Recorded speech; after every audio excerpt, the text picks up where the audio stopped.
having that transparency, having that clarity as to how much do I currently spend and how much in passive income would I need to be able to cover that so that I don't have to work. That's a very valuable target to have. Hey everyone, I'm Annie Dickerson, and on behalf of the entire Goodegg Investments team, I wanted to welcome you to this episode of the Life and Money Show, the show where we talk about everything from investing to financial freedom to parenting, traveling, creating a life by design, and everything in between. I'm here with my amazing co-host, Susan Elliott, and today we have such a fun conversation for you. Today we're talking about, can money buy happiness? It is something we've all thought, I am sure. And not one listener can say that they haven't thought, if I just had X amount of money, I might feel a certain way, maybe happier, maybe easier, maybe better, maybe something along those lines. So it's nice to dive into this. And this is the impetus of today's conversation, is this new study that came out just towards the end of last year that has really put different dollar signs on what different generations think about the amount of money they need in order to be happy, whether that's an annual salary or net worth. So we're going to dive into those numbers and picking them apart a little bit, and then thinking from our own experience, has money given us happiness?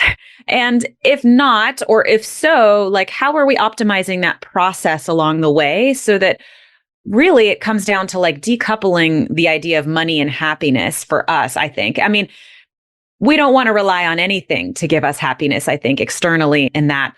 So we're going to dive into all of that today. And I'm really excited to have this conversation with you, Annie, because I know that we all think critically about this. It's not just about the numbers behind our investing, behind our budgets and saving. It is so much about how we feel about our lives along the way, how we're living our lives along the way. Because ultimately, we're on this path of life and money to be able to live our dream life, to do what we want to do with our time, to have flexibility and freedom and ease in our daily life. So we're going to dive into all of that. And I would also say that if the listeners are interested in learning a little bit more, seeing more from us, we are also putting a lot of this content up on our YouTube channel. We're really trying to dive into the entire process of money and life out there and creating videos for you along the way.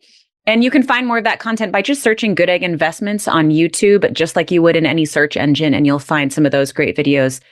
All right. So with that, I guess let's start first before we dive into our personal experience, because there's so much here to talk about. But let's start with that impetus you talked about, this new study. So last year, Empower, a financial services company, released the results of a survey conducted by the Harris Poll in August of 2023 that asked over 2,000 Americans ages 18 and over about what they thought the key to financial happiness really was. Turns out, 59% of respondents said that happiness could be bought. And respondents on average said it would take having 1.2 million in the bank to be truly happy financially. And we're going to get into the differences per the generations. But just from that, Susan, what are your thoughts? I mean, most people, 60% of people said happiness could be bought. What do you think? Do you agree? I don't agree. I don't agree at all. And I think that we're spreading out the word happiness too broadly in that. So what do you mean? What are you buying? What would the money do to make your life better or more happier? And I would say, if we do drill down into that, and these are just theories, of course, I read through a good bit of this study and the other findings that they had, but happiness is just so broad. I think that people in responding to this, at least I would in responding to this type of poll, think about what would make my life just easy and worry-free. Maybe respondents were also thinking about what types of things make me happy that I need to buy. And if I had X amount of money, I could then buy those things again with no worry or no stress. And it's kind of shocking, the differences here. Now, this is also measured against a similar poll that was done in 2010, a similar study, which has been more or less the benchmark from up until now about what is the threshold at which money will make us happy. And then beyond that, it's sort of marginal returns of every dollar beyond this amount is not going to give you the same amount of happiness as every dollar up until that. And this point was $75,000 of annual income. So in 2010, the average respondent had said, well, at $75,000, or they found that every dollar after that an annual earnings someone would make was giving them less proportional happiness up until that point. But these numbers in this study have blown that out pretty wildly. What is your thought about buying happiness and how there's more people these days that think that it can be bought than not? I mean, 60% isn't a huge majority, but. Right. It's certainly not everybody, but happiness has always been something on my mind because as a kid, my mom would always ask me, are you happy? Are you happy? And so I always had to assess, wait, am I happy? And almost every birthday that I can remember when I was a kid, the candles would be lit on the cake and it'd be time for me to make my wish. And I would never wish for like a bike or a Nintendo or whatever it was. I would always just wish to be happy. And I never really had an idea what that meant or how much money that meant. I just wanted to be happy. And it wasn't until much later into adulthood that I started to discern this distinction between happiness, joy, and fulfillment. And I think as a kid, I was thinking happiness was all of those things. And in reality, I discovered, and I'll get into this in a bit, through my own experience, that happiness is more surface level, as you mentioned, and can be more fleeting. And so while I do partially agree that money can buy happiness to a certain extent, like it can buy the external things, it can buy the luxury goods and give you more capacity to donate and things like that. Some of those things might only make you happy for a period of time. But then after that, once you get used to that new normal of always flying first class or always staying in the nice suite or whatever it is, that becomes your new normal. And so turns out, even at that level, all the same problems will come back in. So it's not like you're going to perpetually be happy if you have those material things. That's been my experience anyway. This is really similar to the work around the hedonic treadmill. Daniel Kahneman, who is a researcher, a Nobel Prize winning psychologist in the field of happiness and also money, talks about the hedonic treadmill. And this is that sort of like moving level of happiness that we always get to a point where we've attained this next goal, this next level. I have become happy. But as life changes, different impacts come in, different negative influences, and it changes the context of what you are feeling in that moment. There's sort of like the next level and the next level. And if we get caught on this treadmill, as they call it, we're always trying to like seeking that next level because we're never really finding a way to be happy with the exact experience combination of our life right now. Yeah. And that definitely rings true with my personal experience a few years ago. As Goodegg was growing very fast, we were very fortunate. So we had more income coming into the business. And at the time, this was before the team that we have in place now, before we really understood overhead and having cash reserves and understanding that the business wouldn't just continue to grow at this trajectory forever. We just thought, we've made it. The business is growing. Let's take all this money out of the business and go celebrate and live life. And so all of a sudden, when you're working a job, you maybe negotiate a small raise every year. And so your income grows by a modest amount. I had never had that happen to me before, where all of a sudden my income jumped. And it was a really unique experience because for a long time I had, after I manifested this beautiful home that we lived in, the next thing that I wanted to work on manifesting was these luxury experiences. So in my mind movie and in my vision board, I had all these photos of these beautiful resorts and first class travel. And that was what I was trying to manifest. And the funny thing is, because the business grew at that pace, all of a sudden I had the money to be able to do that. And so we did. Actually, it's the funniest thing because almost a couple years ago now, we took the family on a trip to Cabo San Lucas in Mexico. And we stayed at the Waldorf Astoria. And so we pulled out all the stops. We did all the things. We got the suite. with the private pool. We did all the things. And in fact, to this day, my kids say Mexico is their favorite place in the world because they think it's that private pool. They're anyway. We're you set a bar. Did you set a bar for them? No. Oh no. Yes. There's two sides of every coin, right? But anyway, so we had that experience. And we took some other trips where we got to stay in very nice places and experience very nice things. And what I realized was, as I mentioned, the problems didn't stop. It's not like the challenges that I had in life or in work, growing the business.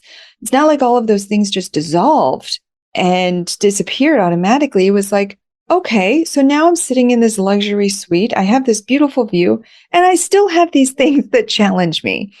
And so I realized those things come from within, not from out there.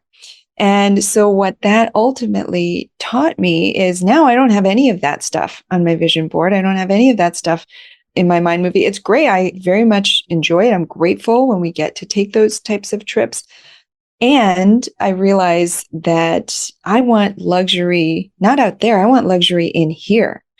I want the inner space to be clean and pristine. I want that luxury experience on the inside, because then no matter where I go and no matter what material possessions I have, I'm always going to have that joy and fulfillment with me.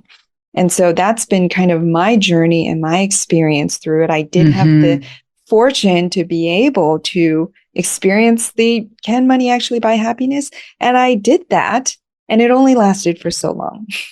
Oh, that's such a good reflection on it. And for those of us who are in this process where we still maybe have the financial goals that we're working, for me, I think about, it's like my gut knows that's not going to solve my problems, that whatever stress I feel now, whatever anxiety, even if it's directly related to money, like we just had a $650 veterinary bill yesterday because my dog needs a monthly electrolyte shot in order to stay alive. I mean, this is a very important shot. And then the tick medicine, all kinds of stuff. And you're like, okay, where's that money coming from? So very real, like financial thoughts coming in. My gut knows that having the money, a certain amount, is not going to make me any less stressful. But it does bring up the idea of like that. So what is it that would the money take the stress away? And like, how can I remove that stress now? Or how can I feel at peace and at ease now? You mentioned, I love the way you just talked about having that inner space, inner calm inside your own mind, inside your own heart, that you're moving forward, that is not connected to the dollar sign. The dollar sign's not going to give that to you. And in fact, like you can have that earlier while you pursue building wealth, because we do want to reach a point where we can have this ability to give, this ability to live in luxury and that kind of thing. But to take that with you along the way, it makes me think about these numbers of the generations, frankly. So Gen Z in this survey noted that they needed $128,000 salary annual and a net worth of about $500,000 in order to feel happy, right? And then the next generation, millennials, of which I'm technically a part of. I'm an elder millennial, as a comedian once said, which I like that term. I'm an elder millennial. The millennials put the number at $525,000 of annual earnings at their level of happiness, with a net worth of almost $1.7 million. Now, Gen X is back down to that similar range as Gen Z. That's 130 annual earnings with a net worth a little higher, 1.2 million. And then boomers are 124. So they're the lowest, in fact, of annual earnings with a net worth of about 1 million. And it's interesting that millennials is like skewing this data pretty high. And we think about like, what is it about the millennial generation that maybe sort of attaches happiness to money a little bit more than the others? What would you think what might be a result of that? And how can we help millennials like me be able to detach that money and happiness tether there? Yeah. So first, before we dive into that, I want to, just for any listeners who might be a little bit fuzzy on the generations, as I was when I first read this, I was like, wait, how old are Gen Z? Good point. And how old are Gen X? So Gen Z, these are the young people. Okay. So Gen Z were people who were born between 1996 and 2015. So Currently, as we're recording this, Gen Z will be between 12 and 27 years old. So these are the young folks. These are either the teenagers, high school, college. Yeah. Into the young adulthood years when they're getting their first jobs. Maybe they've been in the workforce for 2, 3. The elder Gen Zs have been in the workforce for 4 years. Okay, so I can totally understand where $128,000 and a net worth of $487,000 seems like a lot to them. They don't maybe have kids yet, maybe don't have families yet. They're taking smaller vacations. They maybe don't have a lot of paid time off yet.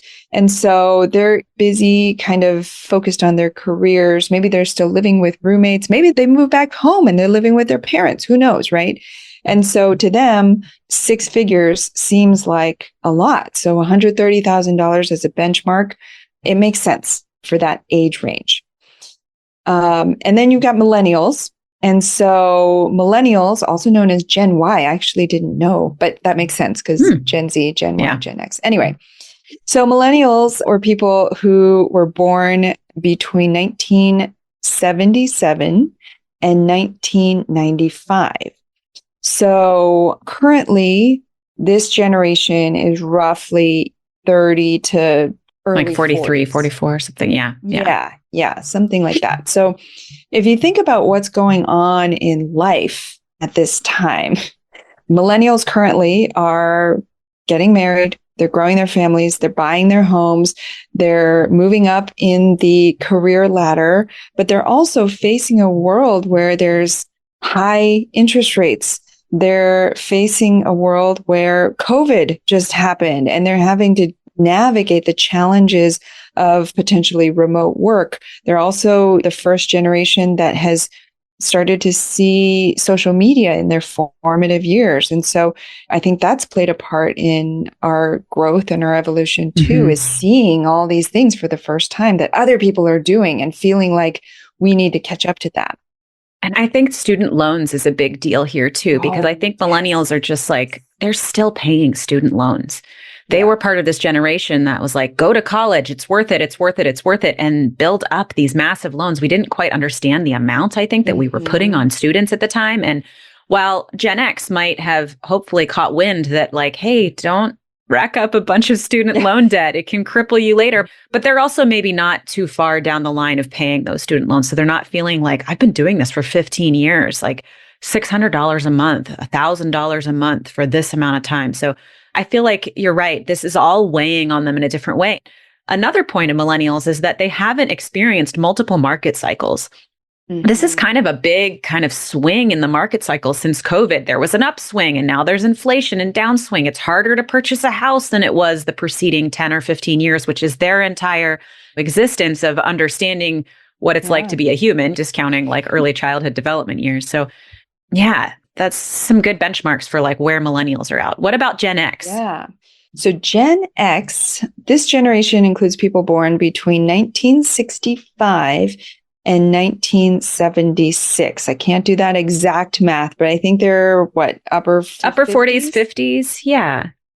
Okay. So according to the survey then, Gen X said that they would want a salary of about $130,000 and a net worth of about 1.2 million. So, I mean, that tracks because I'm thinking Gen X, these are folks who have been in their careers for a period of time. They've probably moved up the ranks and seen some success. And so maybe they're not as worried with having this huge number. They've probably already bought their homes. They're already settled in their lives. Maybe their kids are older. Maybe their kids are they're empty nesters at this point. And so they're focused more on stability. It's just a different phase of life.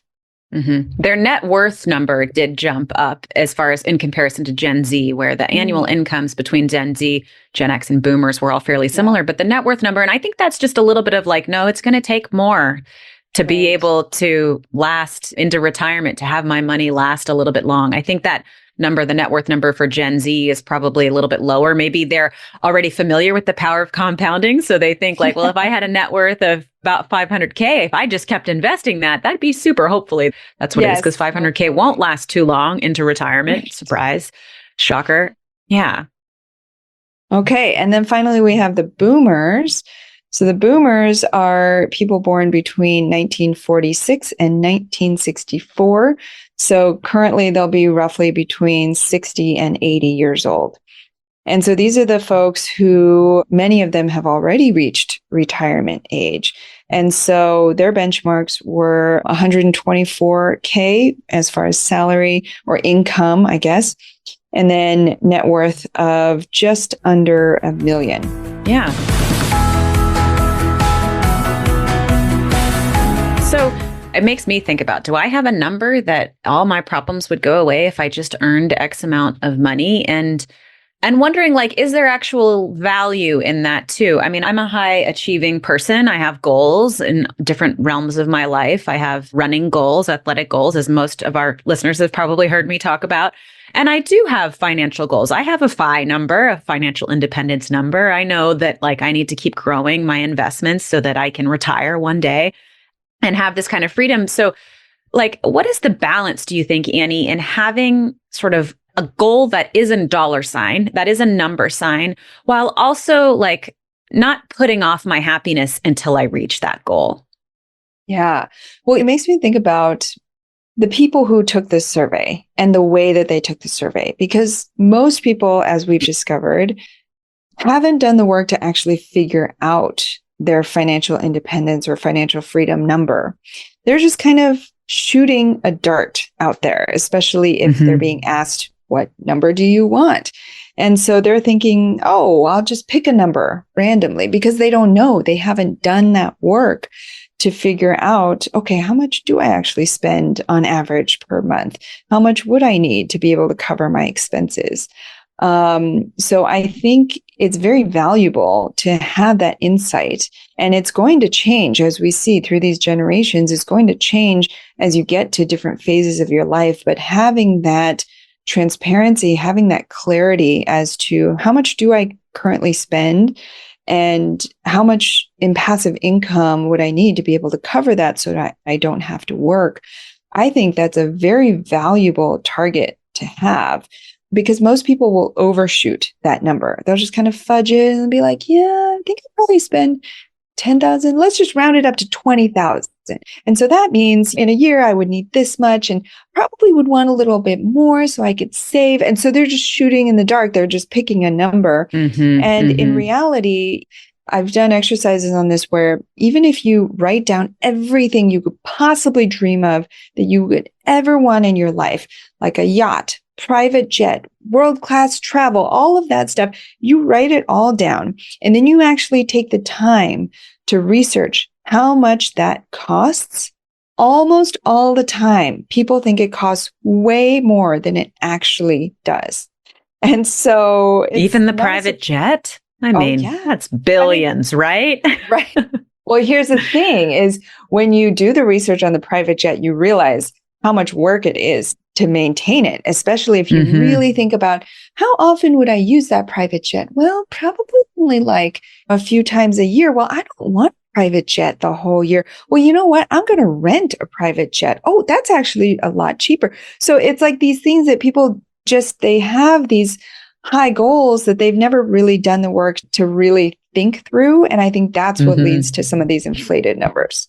Sometimes I feel that way about my primary residence. I'm like, wow, one day I'm just going to live in Airbnbs.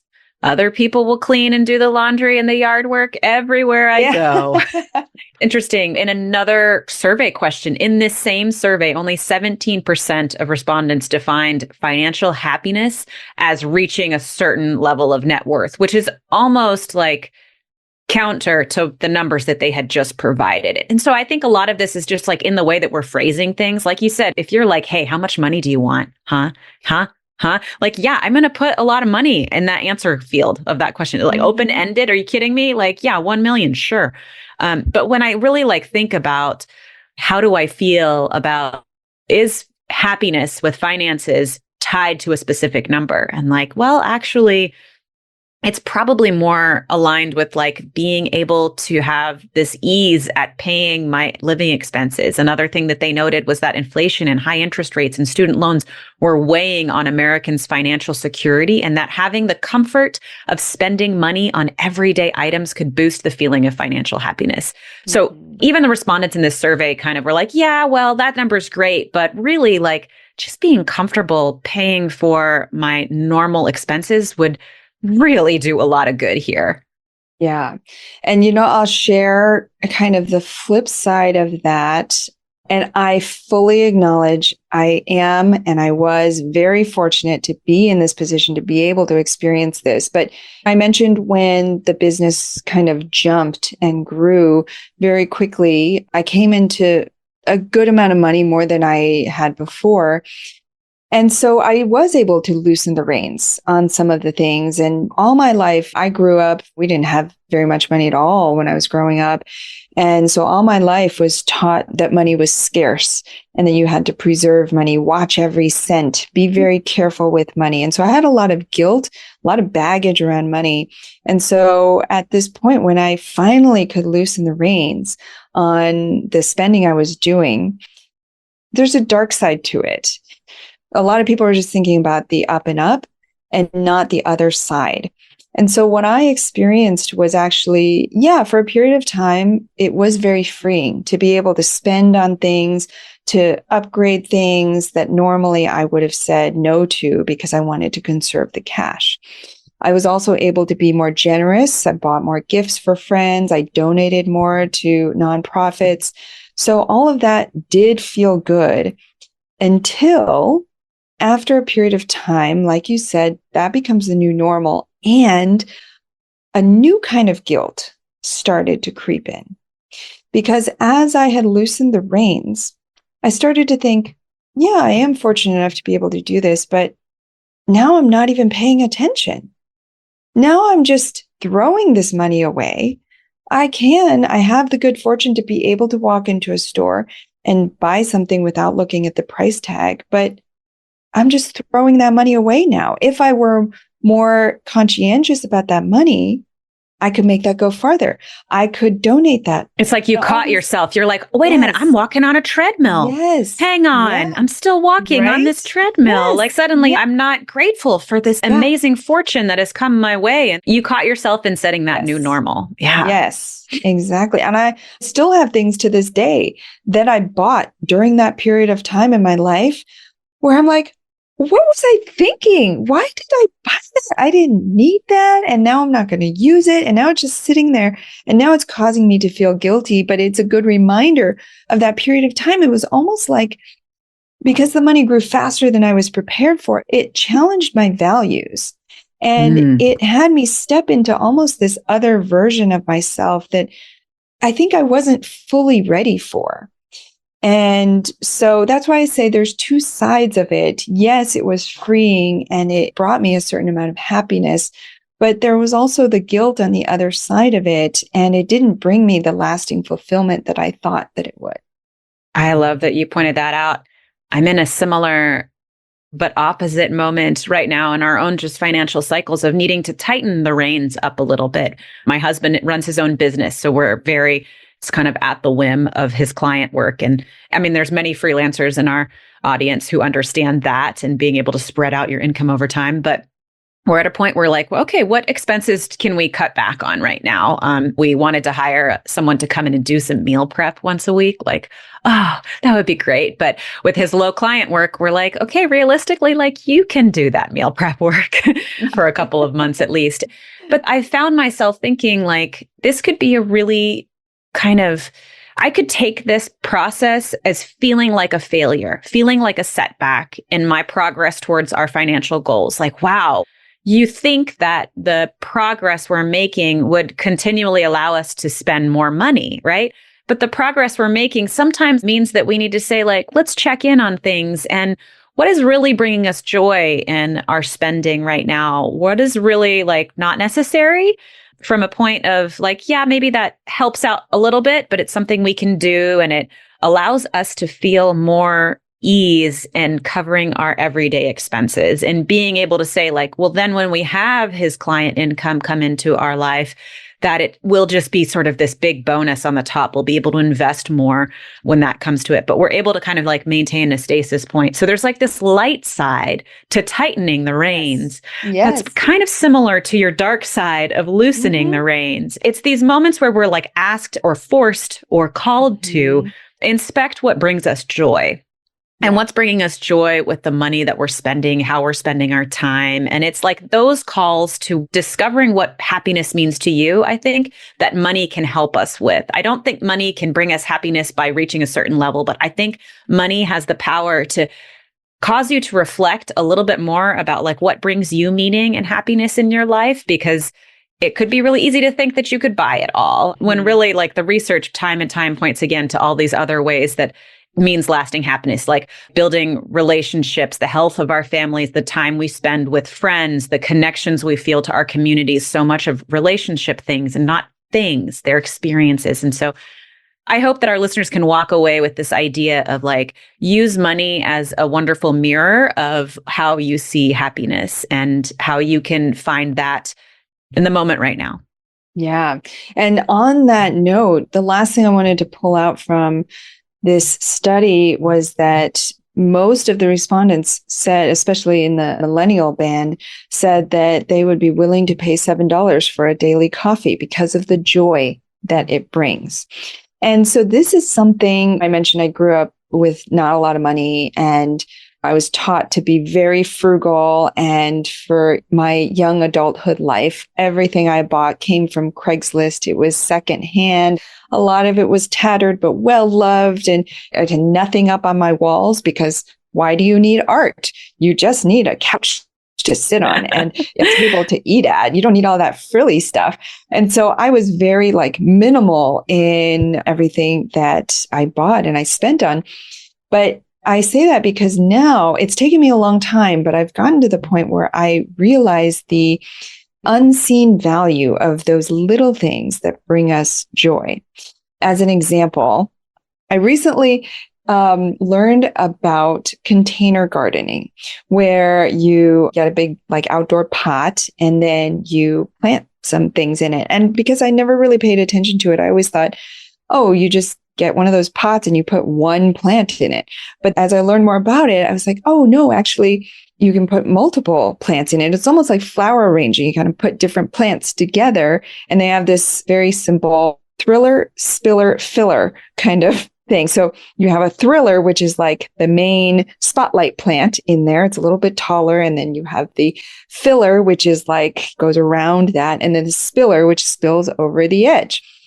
And so as I learned about this, I thought, okay, well, I'm going to go out and buy some plants. And plants these days are not that cheap. And so I probably spent $60 to $100 on a few plants for this one pot. And then so I planted the plants in there. And in my 20s, if you had told me I was going to take $100 and spend it on plants, I would have said, are you insane? That is the plants die. What? Ever. Yeah. No, I'm going to take that and I'm going to buy like a table and chairs from IKEA or something like that, right? But what it did was, so I took this container and it sits at the top of our entry stairs going into the house. So every morning as I'm walking up, after I drop off the kids, I walk up, I see these plants and I see the little changes that are happening each day and the flowers that are popping up and the growth and the leaves, the spread, all of this stuff. And what it does for me is it gives me this little boost of energy. And this is where the woo comes in a little bit, because this is something that I never put value in before. I thought, no, you just focus, you use your brain, you do the work, you buckle down, and that's what's going to get you results. And now what I've realized in my life with the abundance, the trust that I've brought in is that we're all energy. Everything's energy. And so if you can get that little burst of energy, that pays you every day. That's more than the $100 that I put into it. It's more than the $7 that I would put into the coffee. It pays me back much more because of the joy that it inspires. And then I can go and turn that into a lot more inspired work or connection than I would have done before with an empty tank. And so this gets back to the self-care and the self-empowerment that we've talked about in previous conversations. I love that you just said, like, it pays me. Yeah. I've always thought, like, well, what are the 5 points of joy that you experience in your daily life? But like, no, it's like paying me money, almost like put that in your budget. The income I get, the energy that I get, the joy that I get from seeing the new little plant growth. I know exactly what you mean. I definitely went down the houseplant journey in COVID. And now we have a jungle in our living room. Yep. And it's extraordinary. Every time a new leaf, I'm like, kids, come over here. Look at this thing unfurl. It's a magic. It's so beautiful. I love it. And they're like, yeah, mom, because they just live in a jungle. They're pretty used to it now. Right. But yeah, and my cappuccino, my espresso every morning, that was like one of the best purchases of my life was this nice coffee machine. So like, what is that paying you in happiness? Yeah. One quick thing on the plants, because we have a bunch in our house too. One fun thing, because I know you have young kids, if you get a jeweler's loupe, and they're like $10 on Amazon, and they're like these little like super magnified things, and then you can put it up to the leaf. And it's super cool because you can see it from a whole new perspective. You can almost start to see like the cells in the leaves. Yeah. And I've done it with flowers too. It's just super fun. Oh, okay. Yeah. We'll do that after school. That sounds great. I think we've got some magnifying glasses that $10 will buy you a little bit of happiness there. All right. Well, with that, thank you everyone for joining us for this episode of the Life and Money Show. And hey, as you are thinking about your life and money and the happiness that maybe the joy, the fulfillment in your life, perhaps passive investing through real estate syndications or group investments are a part of that journey. And if you're at the start of that journey and just learning, dipping your toes into what passive investing is all about, a great place to start is our Start Here page. So you can go to goodegginvestments.com/start, and we'll walk you through everything you need to know about passive investing, help you start to figure out your financial freedom number, something that we talked about in this conversation, and help you start to figure out whether real estate investing is right for you to help you reach your goals and to bring that joy and that fulfillment and that lasting happiness into your life. For show notes or to listen to previous episodes, please go to lifeandmoneyshow.com. And for more information on how to invest with us and create passive income and build wealth for your family, we invite you to join the Goodegg Investor Club. Just go to goodegginvestments.com/invest. And if you enjoyed this episode, it would mean the world to us if you would subscribe, share this podcast with a friend, and leave us a 5-star review so we can continue to bring you incredible new conversations all about life and money. Till next time, remember that your financial journey is a lifelong adventure, and we are here with you every step of the way. Thanks for listening, and we'll see you next time.